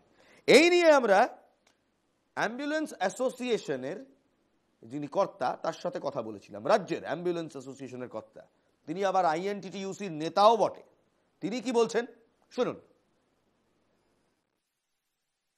আমি তো 102টা দেখি, 102 ওটাকেই যদি আমরা যদি ক্যাজুয়াল কোনো ইয়েকে তাকে 108 করা হয়, তো 102-এর কোনো এরম ব্যাপার আছে আমি তো জানি না। কেন 102-এর কাগজপত্র না হলে গাড়ি চলে না, গাড়ি বসিয়ে দেওয়া হয়। আর আমাদের ইউনিয়নের পক্ষ থেকে বলা আছে কোনো গাড়ির কোনো খারাপ হলে সেই গাড়ি আমরা চালাতে দেবো না। এবং আমাদের ছেলেদের বলা আছে যে আমরা মমতা ব্যানার্জির নেতৃত্বে আমরা কাজ করছি, আর এটা এমার্জেন্সি সার্ভিস। 102টা হচ্ছে বিনা পরিষেবা, যেটা মমতা ব্যানার্জি কারোর থেকে বিনা টাকা নিয়ে তা পরিষেবা দেওয়া হয়। হ্যাঁ, আপনি মুখ্যমন্ত্রী মমতা বন্দ্যোপাধ্যায়ের প্রশংসাটা ফাটিয়ে করলেন, কিন্তু তারপর যা যা বললেন সব তথ্য ভুল। গত আধ ঘন্টার গ্রাউন্ড রিপোর্টে আপনি যা যা বললেন তা যে কত বড় মিথ্যে আমরা দেখালাম। কারণ আপনি বলছেন 102-এ কোনো সমস্যা হয়নি, আমরা বারবার দেখিয়েছি 102-এর কি সমস্যা। চালকরা স্বীকার করছে গাড়ির কাগজপত্র নেই, তারপরও আপনি বলছেন সমস্ত চালককে আমাদের তরফ থেকে তো বলা আছে। দাদা খেয়াল রাখুন, খেয়াল না রাখলে ওই অনুপ্রেরণা ব্যবহার করে আর কতদিন চালাবেন বলুন তো। এই নিয়ে রাজনৈতিক তরজাও তুঙ্গে কুণাল ঘোষ, শ্রমিক ভট্টাচার্য দুজনেই মুখোমুখি। দেখুন, সরকারি হসপিটালের অ্যাম্বুলেন্স ধরে কত ওষুধ নেই জীবনদায়ী, শ্যাডো মানি চালু করে ওষুধ দেওয়ার ব্যবস্থা করেছিল, যারা সাপ্লাই করেছিল তারা পেমেন্ট পায়নি। কিন্তু একটা জিনিস আছে যেটা আপনারা সাংবাদিকরা ভুল উপস্থাপন করছেন, হসপিটালে সৌন্দর্যন হয়েছে তৃণমূলের আমলে, সামনে একটা সুন্দর নীল সাদা গেট বসেছে। এই সরকারটা ফেসিয়ালের সরকার। হ্যাঁ, শ্রমিকবাবু বললেন বটে, কিন্তু শুভেন্দু অধিকারী তিনি যে হাসপাতালে অ্যাম্বুলেন্সটা দান করেছিলেন তারও যে কি অবস্থা সেটাও আমরা দেখালাম, তার জায়গাতে কি চলছে সেটাও আমরা দেখালাম। বেশ, বাঁকুড়া থেকে ব্রিজের কিছু ছবি এসছে। ব্রিজ অর্থাৎ সাঁকো, একেবারে জরাজীর্ণ কিছু সাঁকো। সেই সাঁকোগুলোর ছবি কোথায় কেমন দেখাবো? যেমন ধরুন, বাঁকুড়ায় নদী পেরিয়ে স্কুল যাচ্ছে বছরের পর বছর, অধিকাংশ সময় হাঁটু জল পেরিয়ে স্কুলে যায় শিমলিপালের সাঁইড়ি, আঁকড়ো, পুঁইপাল, খামারডাঙ্গা সহ একাধিক গ্রামের ছেলেমেয়েরা। প্রাণের ঝুঁকি নিয়ে স্কুলে যাওয়ার এই ছবি দশকের পর দশক ধরে একই রকমভাবে চলে আসছে। দেখুন, এই ছবি দেখে মায়া হয়। আমাদের পরের প্রজন্ম তারা এটা ডিজার্ভ করে না। গ্রামের মানুষের আক্ষেপ, দিন বদলালেও, সরকার বদলালেও পরিস্থিতি বদলায়নি। এলাকার বয়স্করা বলছেন কয়েক দশক আগে তারা এই নদী ডিঙিয়ে স্কুলে যেতেন, এখন তাদের ছেলে মেয়ে, নাতি নাতনি তারা এই নদী ডিঙিয়ে স্কুলে যান। উল্লেখ্য, শিলাবতী নদী তীরবর্তী শিমলিপালের সাঁইড়ি সহ একাধিক গ্রামের ছাত্রছাত্রীরা ভর্তি হয় নদীর ওপারে লায়েকপাড়া উচ্চ বিদ্যালয়ে। বর্ষার দিনগুলিতে অধিকাংশ ছাত্রছাত্রীর স্কুলে যাওয়া বন্ধ হয়ে যায়, কারণ শিমলিপাল হয়ে অত্যন্ত 15 কিলোমিটার ঘুরে স্কুলে পৌঁছানো একেবারেই অসম্ভব হয়ে যায়, তাও আবার বৃষ্টি বাদলা মাথায় নিয়ে। আর শীতকালে যেতে হয় এই নদী পেরিয়ে। গ্রামবাসীরা বলছেন এলাকায় তেমন কোনো স্কুল নেই, এই একটি স্কুল যেটা নদীর ওপারে, তাই নদী পেরিয়ে লায়েকপাড়াই তাদের একমাত্র ভরসা। এই অবস্থায় ছাত্রছাত্রীদের স্বার্থে এলাকায় একটি সেতু তৈরি জরুরি। বিষয়টি নিয়ে রাজনৈতিক তরজাও শুরু হয়েছে। আমার প্রশ্ন, আজ গ্রাউন্ড রিপোর্টে আমার প্রশ্ন, এই বাঁকুড়ার শিমলিপালে আমরা গিয়েছিলাম লোকসভার লড়াই দেখতে। সেই সময় সুভাষ সরকার থেকে শুরু করে তৃণমূল কংগ্রেসের ক্যান্ডিডেট, বামেদের ক্যান্ডিডেট সবাই মিলে বলেছিল এলাকার জন্য অনেক কাজ করব, এই বাঁকুড়াকে ঢেলে সাজিয়ে দেব। এই বাচ্চাগুলোর কথা মনে ছিল না? এখানে একটা স্কুল করা যায়নি, এখানে একটা সেতু করা যায়নি। এই প্রশ্ন সরাসরি তাদেরকে বলছি যারা হাত জোড় করে ঠিক এভাবে ভোট চাইতে যান। পরের বার একটু লজ্জা পাবেন, এক আনা লজ্জা পাবেন। দশকের পর দশক ধরে যদি পড়ুয়াদের এই হাল হয়, সেই রাজ্য শিক্ষা নিয়ে গর্ব করা চলে না। দেখুন গ্রাউন্ড রিপোর্ট। হ্যাঁ, নদীপুরে গেছি। আমাদের সবথেকে বড় সমস্যা হচ্ছে যে আমাদের লাইফপাড়া যে হাই স্কুলটি আছে, ওটি আমাদের নদীটি পেরিয়ে হাই স্কুল। কিন্তু সবথেকে বড় সমস্যা পরীক্ষা যখন দিতে হয় তখন নদীতে বন্যা থাকে, আমাদেরকে শিমলাপাল হয়ে ঘুরে পরে আমাদেরকে লাইফপাড়া আসতে হয়। এছাড়া তো আর পাশাপাশি কোনো স্কুল নেই, তো আমাদের এখানে পাশের গ্রামে যেহেতু স্কুল আছে নদীটা পেরিয়ে যেতে হয়, তো সেই হিসাবে সবাই যায়, আমাদের এটা কাছে পড়ে। তো আমাদের অসুবিধা হয় 3 থেকে 4 মাস আপনার নদীতে জল থাকে। সে কারণে যেহেতু নদীটা অনেক খাদ এবং প্রচুর জল থাকে, সে কারণে আমাদের ব্রিজ নেই, তো ছেলেরা যেতে পারে না। তো সেক্ষেত্রে পড়াশোনাতে অনেক ক্ষতি হয়। তো আমরা চাইছি এটা যদি মানে সলভ হয় তাহলে শিক্ষার ক্ষেত্রে উন্নতি হবে এবং যাতায়াতের সুবিধাটা হবে। এখানে কোনো ব্রিজ সেরকম নেই, তাই আমাদের নদী পেরিয়ে যেতে হয় অনেকটা, ওখান দিয়ে পুরোটা ঘুরে ঘুরে যেতে হবে। হ্যাঁ, তাছাড়া তো ওখানে আর ব্রিজ নেই না, নদীটা পেরোনোর জন্য শিমলাপালে একটা ব্রিজ আছে। এখানে থেকে পুরো সেদিকের খামারডাঙ্গা সাইডে বহুত গ্রাম আছে, সেদিকে আরো এলারডাঙ্গা অনেক লোক আছে। কোন কোন গ্রাম আছে? এলারডাঙ্গা, সাইরি, খামারডাঙ্গা, এইদিকে আরো এইদিকে গেলাও আছে, বাসিপুর, আগ্রো। সব নদী পেরিয়ে স্কুল যায়? হুম। কেন নদী পেরিয়ে কেন যেতে হয়? কারণ এদিকে কোনো ব্রিজ নেই না, আছে শিমলাপাল অনেক দূরে আছে। নদী পেরে স্কুলে লাইফপাড়া স্কুলে যেতে হচ্ছে। কেন নদী পেরিয়ে কেন অন্য রাস্তা নেই? আর না, এটাই যেতে হবে। আর যে আর একটা রাস্তা আছে, যখন বন্যা হয় যে ঘুরে ঘুরে শিমলাপাল হয়ে গোতোড়া হয়ে, সেটা কতটা ঘুরতে হয়? সেটা অনেকটা 1 ঘন্টা রাস্তা। হ্যাঁ, সব জায়গায় তো আর ব্রিজ তৈরি করা সম্ভব নয়। শুধুমাত্র বাচ্চাদের স্কুলে যাওয়ার জন্য যদি একটা নদীর উপর একটা ব্রিজ তৈরি করতে হয়, তাহলে এটা এমন উচ্চতার পরিকাঠামো তৈরি করতে হবে যে ওই এলাকায় আরো একটা নিচের দিকে কৃষকদের জিনিসপত্র পারাপারের ক্ষেত্রে একটা বেশ সমস্যা হয়, সেখানে একটা দাবি আছে। আমরা দেখছি সমস্ত ছাত্রছাত্রী যারা আছে তাদের যে দুর্ভোগ, এর ব্যবস্থা করা উচিত প্রশাসনের, কিন্তু প্রশাসন এইসবে ভ্রুক্ষেপ নেই। আজকে শিক্ষা ব্যবস্থা এবং সাধারণ গ্রামীণ ছাত্রছাত্রীদের যে ভবিষ্যৎ, সেই জায়গাগুলো নিয়ে প্রশাসন সম্পূর্ণরূপে উদাসীন রয়েছে। পশ্চিমবঙ্গ সরকার গ্রাম বাংলার মানুষজনকে, জঙ্গলমহলের ছাত্রছাত্রীদের কথা বিন্দুমাত্র চিন্তা করে না। ফাল্গুনী সিংহবাবু তৃণমূল কংগ্রেসের যে তালডাংরার বিধায়ক, যিনি এতক্ষণ ধরে বক্তব্য রাখলেন, 2024 লোকসভা ভোটের আগে আমার তার সঙ্গে পরিচয় হয় লোকসভার লড়াইয়ে, এনকেটিভি বাংলা লোকসভার লড়াইয়ে। তিনি সেই মুহূর্তে গলা ফাটিয়েছিলেন মমতা বন্দ্যোপাধ্যায়ের অনুপ্রেরণায়, অভিষেক বন্দ্যোপাধ্যায়ের নেতৃত্বে তার দল কত কাজ করেছে। একটা ছোট্ট সাঁকো বানাতে পারলেন না, একটা স্কুল করতে পারলেন না, হয়তো আগামী দিনে গড়বেন। পরের ভোট 2026-এর আগে যখন আমরা যাব বিধানসভার লড়াইয়ে, তখন হয়তো দেখতে পাবো। চলুন একটু দক্ষিণ 24 পরগনায় ঘুরে আসি। দক্ষিণ 24 পরগনা আবার অভিষেক বন্দ্যোপাধ্যায়ের আবার দখল সেখানে। এই দক্ষিণ 24 পরগনা জেলার সুন্দরবনের প্রত্যন্ত এলাকা গোসাবা, ছোট্ট ছোট্ট 9টা দ্বীপ। এই 9টা দ্বীপ নিয়েই গোসাবা বিধানসভা অঞ্চল। গোসাবার এক দ্বীপ থেকে অন্য দ্বীপে যাতায়াতের প্রধান মাধ্যম খেয়া, নৌকা। এই খেয়া পারাপার করে যেতে হয়। খেয়া করে নদীপথে যাতায়াত করতে হয় সুন্দরবনের প্রত্যন্ত এলাকার বাসিন্দাদের। দিনের বেলায় ক্রমক্রমে যাতায়াত করলেও রাতের বেলা যাতায়াতের সমস্যা দ্বিগুণভাবে বেড়ে যায়। আর একটা সময়ের পর তো খেয়া বন্ধ হয়ে যায়। প্রাকৃতিক দুর্যোগ হলে কিংবা ঝড় বৃষ্টি বাদলা হলে খেয়া চলাচল বন্ধ হয়ে যায়। যাতায়াতের সমস্যায় সুন্দরবনের বাসিন্দারা হাবুডুবু খান। এই সুন্দরবনের প্রত্যন্ত এলাকার বাসিন্দাদের যাতায়াতের সমস্যার সমাধানে গোসাবার বিদ্যাধরী নদীর ওপর একটি ব্রিজ তৈরি হবে, এরকম পরিকল্পনা রাজ্য সরকার নেয় 2016 সালে। সেই 2016 সালে গোসাবা বিদ্যাধরী নদীর ওপর গদখালি থেকে গোসাবা যেই রাস্তা যাতায়াতের জন্য একটি ব্রিজ তৈরির প্রতিশ্রুতি এসেছিল। ব্রিজ আসেন, প্রতিশ্রুতি এসেছিল 2016 সালে। 17, 18, 19, 20, 21, 22, 23, 24 8 বছরে প্রতিশ্রুতি থেকে ব্রিজ আর হয়নি। এই নিয়ে বিরোধীদের তরজা তো চলছে, কিন্তু আম জনতা তরজা চায় না। আম জনতা একটা ব্রিজ দেখতে চায়। সেই ব্রিজ কবে হবে কেউ জানে না। শুনুন। সেরকমই তো ভাবছি, তো মিথ্যে ছাড়া কি বলবো। আর এটা ব্রিজটা হলে এটা সব মানুষেরই সুবিধা হয়, সবাই একটু ব্যবসা বাণিজ্য ভালোভাবে করতে পারে। এই খেয়া পারে কত সমস্যা, গাড়ি ঘোড়া মানে ওপারে পেরোনো অনেক সমস্যা হয়ে যায়। সেতু হলে তো সুন্দরবন তো আরো কলকাতার কাছে জুড়ে যেত। একদম একদম একদম। বা বাইরে থেকে যেসব ট্যুর পার্টিরা আসে ওদেরও পড়েছিল, মাল মেটেরিয়াল পড়েছিল, এই রাস্তার কাজ হচ্ছিল। এখন দেখছি কোনো মালটাল নেই, তুলে নিয়ে চলে যাচ্ছে। মানে এখানে তো রাতে তো যাতায়াতের খুবই সমস্যা হয়। হ্যাঁ, ওদের সেতুটা কতটা মানে হলে কতটা উপকার হতো আপনাদের? সেতু হলে ওই এলাকার ধরুন 2 লাখ 3 লাখ মানুষ আছে, তাদের প্রচুর উপকার হতো। দেখুন, বিষয়টা হচ্ছে স্বয়ং মুখ্যমন্ত্রী মমতা বন্দ্যোপাধ্যায় এবং তৃণমূল কংগ্রেস সাধারণ মানুষের যে সমস্ত প্রতিশ্রুতিগুলো দেয় তা একরকম ভাওতাবাজি।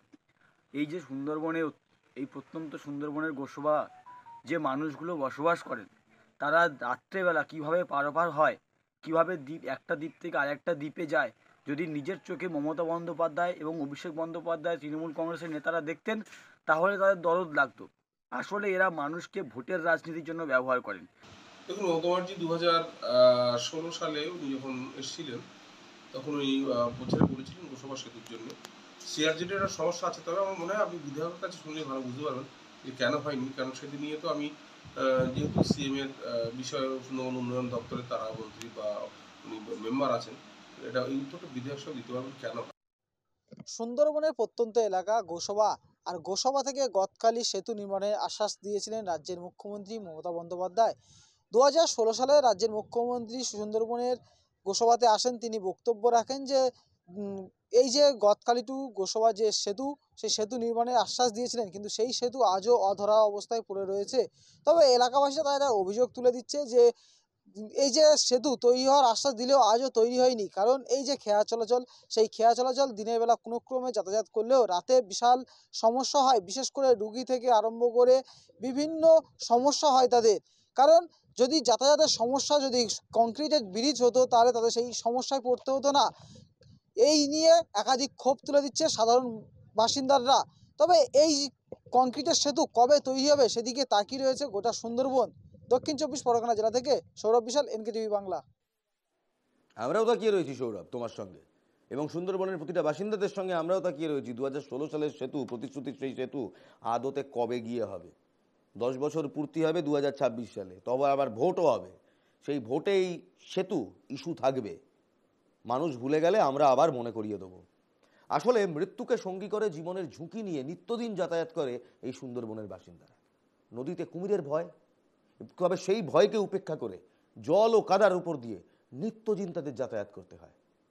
দক্ষিণ 24 পরগনা জেলার সুন্দরবনের প্রত্যন্ত এলাকা গোসাবায় সেই ছবি আবারও ধরা পড়ল। গোসাবা ব্লকের শম্ভুনগর ডুগডুগি খেয়াঘাট থেকে রাধানগর খেয়াঘাট অবধি নিত্যদিন কয়েক হাজার মানুষ যাতায়াত করে। সমস্যা হলো, নদীতে যখন জোয়ার থাকে খেয়া আরাম করে চলে যেতে পারবে, তবে যখন ভাটা হয় তখন সমস্যা। নদীতে যখন ভাটা নামে তখন চরম সমস্যায় পড়ে এলাকার বাসিন্দারা। ডুগডুগি খেয়াঘাট থেকে রাধানগর খেয়াঘাট পর্যন্ত বহু মানুষ, বহু স্কুলের ছাত্রছাত্রীদের যাতায়াত করতে হয় বিপদের সামনে দাঁড়িয়ে। সুন্দরবনের প্রত্যন্ত এলাকার সাধারণ মানুষদের একটাই দাবি, একটি কংক্রিটের সেতু হোক। এরকমভাবে নদী ডিঙিয়ে পাঁক এড়িয়ে তারা যেতে চান না। কুমির রয়েছে, যত্রতত্র যখন তখন অ্যাটাক করতে পারে। জীবনের ঝুঁকি নিয়ে তাদের প্রতিদিন এই কাজ করতে হয়। সেই সেতুর প্রতিশ্রুতি এসেছিল, আবার বলছি প্রতিশ্রুতি এসেছিল, সেতু আসেনি। কোথায় সেতু দেখতে পাচ্ছেন? সেতুর একটি পিলার দেখিয়ে দিন, পারবেন না, কারণ কাজই হয়নি কোনোদিন। সেই সেতুর স্বপ্ন পূরণ আজও হয়নি। এই সমস্যার কথা বারবার স্থানীয় পঞ্চায়েত প্রশাসন, বিডিও, বিধায়ককে জানানো হয়েছে, তবে সমস্যার সমাধান কখনোই হয়নি। কেন? এখানকার মানুষ তারা এই সেতুটা কি ডিমান্ড করেন না, ডিজার্ভ করেন না? তারা কি এভাবেই কাদা পাঁক পেরিয়ে জলে কুমিরের ভয় নিয়েই খেয়া পারাপার করবেন? 2026 এটাও ইস্যু। দেখুন, ওই কাদা দিয়ে আস্তে আস্তে অনেক সময় মানুষ পড়ে যায়। অনেক বয়স্ক মানুষ, বয়স্ক মহিলা, বয়স্ক বৃদ্ধ মানুষ যাতায়াত করলে তখন এখান থেকে দেখুন আমাদের এক ডাক্তারখানা হচ্ছে হসপিটাল বলতে গেলে ক্যানিং হসপিটাল, তার এদিকে কোনো হসপিটাল নাই। তো এতগুলো মানুষের এতটা, এই যে 14টা অঞ্চলের ভিতরে 5টা অঞ্চলের মানুষ এই রাস্তা দিয়ে যাতায়াত করে, তো এই জায়গাটা অটোমেটিকলি কাদা, তো এরকম ভাবে কষ্ট করেই যাতায়াত করতে হয়। কতটা সমস্যা হচ্ছে আপনার যাতায়াত? বিশাল সমস্যা হচ্ছে আমাদের। এই যদি ব্যাগপত্র নিয়ে আপনারা যেতে গিয়ে যদি পড়ে যান বা এর মতো আহত হতে পারেন, কষ্ট হবে, আর কি হবে। এই এখানকার প্রশাসন বা পঞ্চায়েত বিধায়ক তারা কি করছে, আপনারা এইসব দেখছেন না? করলে হয়, তারা তো না করে দেয়, আমাদের কিছু করার আছে বলো?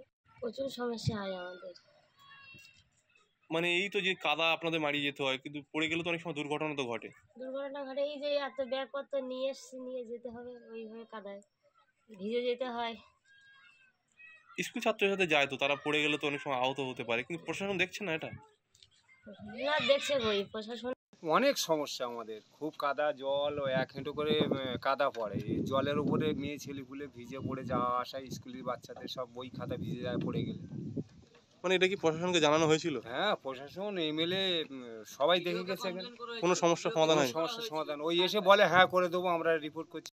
শম্ভুনগর গ্রাম পঞ্চায়েত এবং স্থানীয় বিধায়কের আমরা দৃষ্টি আকর্ষণ করেছি, ওখানে যাতে তাৎক্ষণিক কোনো ব্যবস্থা নেওয়া যায়। এটা সত্যিকারের মানুষের একটা সমস্যা বা অসুবিধার সম্মুখীন হতে হচ্ছে মানুষকে।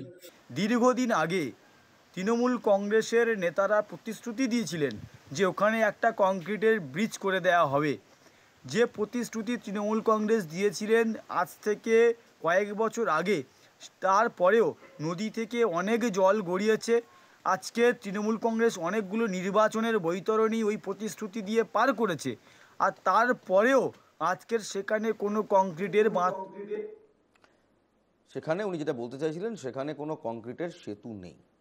সত্যি নেই। কেন নেই কেউ জানে না। গোসাবা, সুন্দরবন এইসব অঞ্চলে প্রথম যখন আমরা যাই, আমরা যারা শহুরে রিপোর্টার, তারা প্রথম যাই শেখ শাহজাহানের সময়, ইদানিংকালে। যখন গিয়ে দেখেছিলাম এখানের মানুষজন সত্যি কেন মনে করেন তারা বঞ্চিত, কেন মনে করেন তারা প্রান্তিক, তাই তারা বঞ্চিত। কারণ এখানে ঝুড়ি ঝুড়ি প্রতিশ্রুতি দেওয়া হয়েছিল, সেই প্রতিশ্রুতি আর পূরণ করা হয়নি। মেদিনীপুরে যাই চলুন, পশ্চিম মেদিনীপুর। পশ্চিম মেদিনীপুরের সবং, সেখানে একটি ভাঙা সেতু, আর সেই ভাঙা সেতু দিয়েই ঝুঁকি নিয়ে প্রতিদিন পারাপার করছেন অসংখ্য অফিস যাত্রী, ছাত্রছাত্রী থেকে শুরু করে গ্রামের কয়েক হাজার মানুষ। বাম আমলের একটি সেতু ভেঙে পড়েছে, সেই ব্রিজ গত 10 বছরের বেশি সময় ধরে মাঝ বরাবর ভেঙে ঝুলছে। এই দেখুন, এই সেই ব্রিজ। ভয়াবহ অবস্থা পশ্চিম মেদিনীপুরের জেলার সবং ব্লকের 1 নম্বর দেভোগ অঞ্চলের কপালেশ্বরী নদীর ওপর নির্মিত পাকা সেতুর। এই কংক্রিটের ব্রিজ এখানে কবে হবে কেউ জানে না, চিন্তায় দিন গুনছেন এলাকার মাসু। তবে স্থানীয় পঞ্চায়েত সমিতির পূর্ত কর্মাধ্যক্ষ তিনি বলছেন খুব শীঘ্রই পাকা সেতু নির্মাণের কাজ শুরু হবে, কবে কেউ জানে না। সমস্যা হলো সেতুটা নির্মাণ করুন, যে সেতু রয়েছে সেটার মেরামতি করতে কি সমস্যা কেউ জানে না। কে জানে? ওই যে বলছি কেউ জানে না। দেখুন, এটা লক্ষণচোক মানে উচিতপুর আর দেবভোগ মৌজার উপরে ভরসা করে মানে ব্রিজটা হয়েছে, ঠিক আছে। এবার বিশিন্ডিপুর, খেলনা, দেবভোগ, খড়পড়া লোক এটা দিয়ে যাতায়াত করে, ঠিক আছে। এখানে মাঝখানে সেই 2008 সালে যখন বন্যা হয় তখন চারধারে তো যেগুলো ঘেরা রয়েছে রেলিং, সেগুলোও তো ভেঙে গিয়েছে। সেগুলো ভেঙে গেছে, এখন অযত্ন অবস্থা থাকলে যা হয় অবস্থা। হয়তো দুর্ঘটনা ঘটতে পারে, হতে পারে, দুর্ঘটনার মতোই পরিস্থিতি পড়ে আছে, হতেই পারে। আজ হচ্ছে না, কাল হচ্ছে না, আগামী বছরও হতে পারে।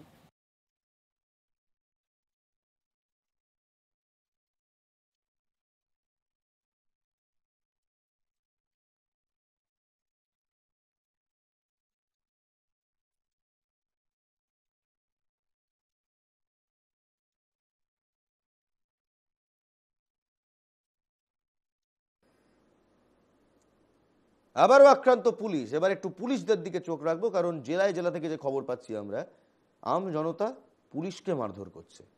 কেন করছে কেউ জানে না। আবারও আক্রান্ত পুলিশ। পারিবারিক অশান্তি মেটাতে গিয়ে খোদ বারাসাত থানার একজন এসআই তিনি মার খেলেন। বারাসাত নপাড়া সংলগ্ন আমতলা এলাকায় এই ঘটনাটা ঘটেছে। ছেলে অত্যাচার করছে বলে পুলিশকে ফোন করে এক দম্পতি। ঘটনাস্থলে পুলিশ পৌঁছতেই বারাসাত থানার কর্মরত অফিসার দুধকুমার মণ্ডল অভিযোগ দা দিয়ে তার মাথায় আঘাত করে অভিযুক্ত দীপান সরকার। দীপান সরকারকে গ্রেফতার করেছে বারাসাত থানার পুলিশ। তবে হঠাৎ করে পুলিশকে মারার সাহস কিভাবে মানুষ পাচ্ছে? তাহলে কি অসহিষ্ণুতা বাড়ছে এই রাজ্যে? এই প্রশ্নের সামনেই আমরা দাঁড়িয়ে। দেখুন,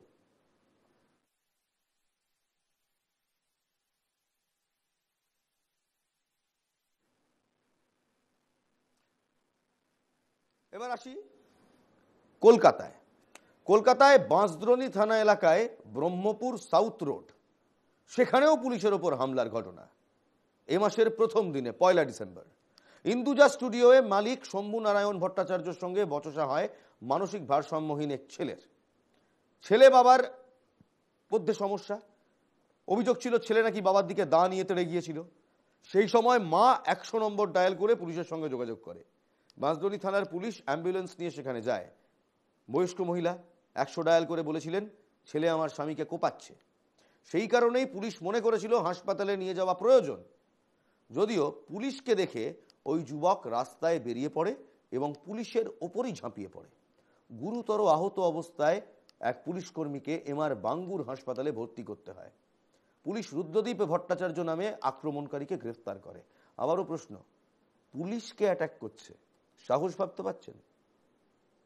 নভেম্বর মাস, অর্থাৎ গত মাসে এই কলকাতাতেই আক্রান্ত হয়েছিল এক পুলিশ কর্তা। রিজেন্ট পার্ক থানা এলাকায় গোলমাল থামাতে গিয়ে মার খেতে হয়েছিল পুলিশ কর্তাকে। 16 নভেম্বর শনিবার মাঝরাতে মালঞ্চ সিনেমা হলের সামনে এলাকার কয়েকজনের মধ্যে তুমুল অশান্তি শুরু হয়। ঝামেলায় পরিবেশ উত্তপ্ত হয়ে ওঠে। ফোন যায় থানায়। সেই ঝামেলা থামাতে ট্রাফিক পুলিশের সিনিয়র অফিসার তিনি যান। তিনি যখন সেখানে পৌঁছন তখন তার উপর চড়া হয়ে কয়েকজন দুষ্কৃতী বেধড়ক মারধর করতে থাকে। ট্রাফিক পুলিশের ইন্সপেক্টর অমিত সাউ ব্যাপক মারধর করা হয় তাকে, মারাত্মকভাবে জখম হননি। এই ঘটনা প্রকাশ্যে আসতেই ব্যাপক আলোড়ন ছড়িয়ে পড়ে পুলিশ মহলে। গুরুতর জখম হওয়া ট্রাফিকের অ্যাডিশনাল ওসিকে সেই রাতেই এসএসকেএম হাসপাতালে ট্রমা কেয়ার সেন্টারে চিকিৎসা করানো হয়। পুলিশের পক্ষ থেকে অভিযোগ দায়ের করা হয়। ইতিমধ্যে ওই অভিযোগের ভিত্তিতে 3 জনকে গ্রেফতারও করা হয়। পুলিশের ওপর এমন হামলা কেন? বারবার পুলিশকে নিশানা করা হচ্ছে কেন? এই প্রশ্ন সেদিন থেকে উঠছিল, এখনো উঠছে। এর সদুত্তর পাইনি আমরা। কলকাতা থেকে এবার ক্যানিংয়ের দিকে চলুন। কালী পুজোর সময় তোলাবাজির অভিযোগ উঠেছিল এই ক্যানিংয়ে। সেই অভিযোগ থেকে অভিযুক্তকে থানায় নিয়ে যেতেই শুরু হয় নতুন পর্ব। থানায় ঢুকে ফের পুলিশকে মারধর করেন এক তৃণমূল নেতা। এই তৃণমূল নেতার বিরুদ্ধেই অভিযোগ ছিল যে তোলাবাজি করছে। পুলিশ অফিসারকে মেরে লকআপ থেকে ধৃতকে ছিনিয়ে নিয়ে যাওয়ার অভিযোগ ওঠে। কাঠগড়ায় ক্যানিং 1 নম্বর যুব তৃণমূল সভাপতি অরিত্র বসু। মনে করিয়ে দেব, সেই সময় যুব তৃণমূল এবং ছাত্র পরিষদ তৃণমূল দুটোই ছিল অভিষেক বন্দ্যোপাধ্যায়ের আন্ডারে। আর এই সেই যুব তৃণমূল নেতা, সেই দামাল ছেলে, যিনি ভেবেছিলেন তিনি পুলিশকেও পেটাতে পারেন। বিস্ফোরক অভিযোগ এনে এই বিষয়টা সোশ্যাল মিডিয়ায় পোস্ট করেছিলেন রাজ্যের বিরোধী দলনেতা শুভেন্দু অধিকারী। তিনি অভিযোগ করেছিলেন থানাতেই পুলিশকে মেরে ধৃত যুব তৃণমূল নেতা জয়ন্ত ঘড়াইকে লকআপ থেকে বের করে আনেন অরিত্র বসু। অরিত্র ও জয়ন্ত দুজনেই ক্যানিং পশ্চিমের বিধায়ক পরেশ দাসের ঘনিষ্ঠ। কালীপুজোর চাঁদার নামে তোলাবাজির অভিযোগ জয়ন্তর বিরুদ্ধে। ঘটনাস্থলে ক্যানিং থানার পুলিশ পৌঁছলে জয়ন্তর দলবলের সঙ্গে পুলিশের হাতাহাতি হয়। পুলিশ জয়ন্তকে থানায় নিয়ে এলে দলবল নিয়ে চড়াও হয় পঞ্চায়েত সমিতির কর্মাধ্যক্ষ অরিত্র বসু। এসআইকে মারধর করে জয়ন্তকে লকআপ থেকে বের করে নিয়ে যায়। তারপর থেকেই অরিত্র ও জয়ন্তকে বাঁচাতে চেষ্টা করে যাচ্ছেন ক্যানিং এর আইসি ও এসডিপিও। সোশ্যাল মিডিয়ায় পোস্ট করে দাবি করেছিলেন শুভেন্দু অধিকারী। থানার সিসি ক্যামেরার ফুটেজ প্রকাশ করে ডিজিপির কাছে তদন্তের দাবি করেছিলেন শুভেন্দু অধিকারী। যদিও বিরোধী দলনেতার অভিযোগ মিথ্যা বলে দাবি করেছিলেন ক্যানিং পশ্চিম কেন্দ্রের তৃণমূল বিধায়ক পরেশ রাম দাস। তিনি দাবি করেছিলেন তিনি সারাদিন কলকাতায় ছিলেন আর অরিত্র ঘোষ নামে তার যার নাম দেওয়া হচ্ছে তার জ্বর হচ্ছিল, তিনি বাড়িতে ঘুমোচ্ছিলেন। তিনি যদি বাড়িতেই জ্বরে কাতলে থাকেন তাহলে সিসিটিভিতে কার ছবি দেখা গিয়েছিল? পরেশরাম বাবু। পরেশরাম বাবুর বিরুদ্ধে আরো অনেক অভিযোগ আছে। এনকেটিভি বাংলায় কোনো একদিন সেগুলো দেখাবো। এনকেটিভি বাংলার ক্যানিং এর করেসপন্ডেন্ট সেদিন না হয় লাইভ দিতে দাঁড়াবে। কিন্তু আজ আমাদের প্রশ্ন, তাহলে কি নেতাদের আস্ফালনের কারণেই, তৃণমূল কংগ্রেস শাসক দলের নেতাদের দাদাগিরির কারণেই আম জনতা পুলিশের ওপর মারমুখী হয়ে উঠছে? 2006 সাল আমাদের মনে আছে, পার্কস্ট্রিট থানায় পুলিশ অন্যায়ভাবে আর্মির 2জন অফিসারকে গ্রেপ্তার করে সেখানে লকআপে রেখেছিলেন। আর্মির কিছু লোক এসে পুলিশ অফিসারদের মারধর করেছিল বলে অভিযোগ হয়েছিল। সেই সময় সেনাবাহিনীর সেই অফিসাররাও কিন্তু ছাড় পাননি, তাদের বিরুদ্ধেও মামলা হয়েছিল। তাহলে তৃণমূল কংগ্রেসের এই নেতাদের বিরুদ্ধে মামলা হবে না কেন? এই প্রশ্ন আজকে আমরা তুলছি। আজ এই পর্যন্তই গ্রাউন্ড রিপোর্টে। দেখা হবে আগামীকাল ঠিক সন্ধ্যে 7টায়, সোমবার দিন ঠিক সন্ধ্যে 7টায় গ্রাউন্ড রিপোর্ট নিয়ে। ভালো থাকবেন, ভালো রাখবেন। জয় হিন্দ।